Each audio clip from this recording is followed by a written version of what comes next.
جو سلام کے قابل ہیں۔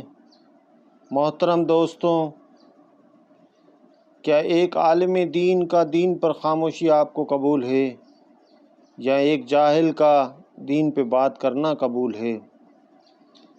ایک حکایت ہے، ایک نوجوان پہلی سے لے کر 12ویں تک انگلش تعلیم حاصل کرتا ہے یا دنیاوی تعلیم حاصل کرتا ہے۔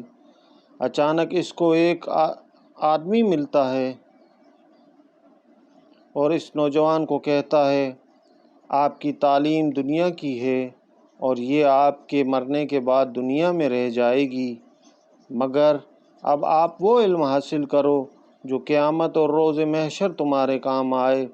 نوجوان کا اس شخص کی بات پر گہرا اثر ہوا اور اس نے دین کی تعلیم شروع کر دی۔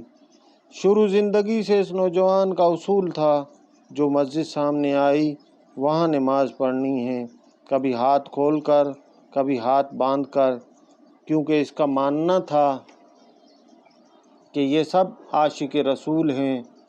اگر یہ اہل بیت کو مانتے ہیں تو رسول کریم صلی اللہ علیہ وسلم کی وجہ سے، اگر صحابہ کرام کو محترم سمجھتے ہیں تو نبی کریم صلی اللہ علیہ وسلم کی وجہ سے۔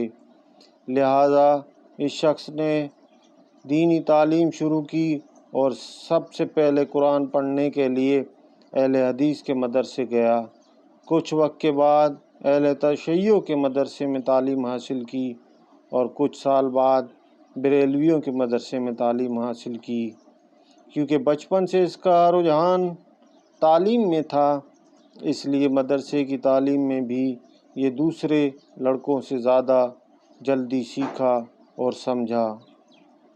جب اس نے محسوس کیا کہ میں نے کافی حد تک دین کی تعلیم حاصل کر لی ہے، تو کیوں نہ اپنے آبائی گاؤں جا کر وہاں کے بچوں کو دین و دنیا کی تعلیم دوں۔ اپنے گاؤں میں وہ پہلا شخص تھا جس نے مدرسے میں تعلیم حاصل کی تھی، اس لیے گاؤں میں وہ مشہور تھا، لہٰذا وہ اپنے گاؤں آ گیا۔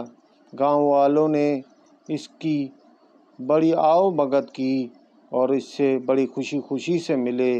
اس کے گاؤں میں بریلوی، اہل حدیث، اہل تشیع سب مل کر رہتے تھے۔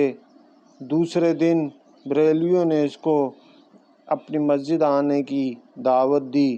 جب وہ نوجوان وہاں گیا تو اس سے بڑے عجیب و غریب سوالات کیے گئے، جن پر اس نے خاموشی کو بہتر سمجھا۔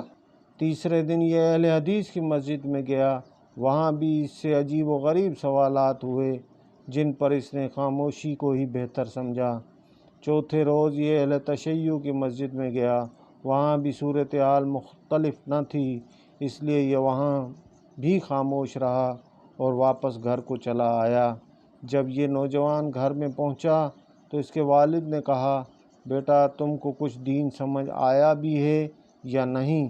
تو اس نے بڑی سی آہ بھر کے کہا کہ ہاں بابا جانی، خاموشی، صرف خاموشی، ورنہ دین سے خارج۔